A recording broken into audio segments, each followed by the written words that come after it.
नमस्कार मित्रांनो, माझ्या युट्यूब चॅनल मध्ये अगदी तुमचं मनापासून स्वागत करतो। आज खास तुमच्याकरता व्हिडिओ घेऊन आलो। तर पाहू शकता मित्रांनो, ही जी आहे ते गावरान कद्दू आहे मित्रांनो। ह्याची माहिती देण्याचं कारण असं आहे मित्रांनो, आपण जी जुन्या पद्धतीने जी आपलं खाण्याचं जी परंपरा होत्या ते मित्रांनो आता वरचीवर बुडून चालल्यात मित्रांनो, त्याकरता माहिती देत आहे। तर मित्रांनो, आज पण ह्या जुन्या कद्दूला जी गावरान कद्दूला जी चव आहे, काल पण होती ना आज पण आहे मित्रांनो। ह्याची जे व्हिडिओ बनवण्याचा मुद्दा असा आहे मित्रांनो, कारण तर दही धपाटा जी होता, आपण जुने आई वडील जे आपल्याला करून देत होते दही धपाटा, आज पण त्या दही धपाट्याला इतका गोडवा आहे मित्रांनो, त्याचे फक्त खाल्ल्याशिवाय कळत नाही मित्रांनो। अशा आपल्या दही धपाट्याची जी परंपरा जुनी आहे ती बुडून चालली आहे।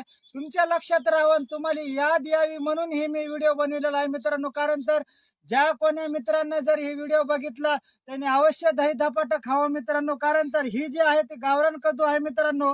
आणि व्हिडिओ बनवण्याचा मुद्दा असा आहे मित्रांनो, कारण तर ज्या कोण्या शेतकऱ्याला किंवा माझ्या मित्राला जर गावरान कद्दूचं बी जर पाहिजे असेल तर आपल्याकडे उपलब्ध आहे मित्रांनो। पाहू शकता ही गावरान कद्दूचं बी आहे मित्रांनो।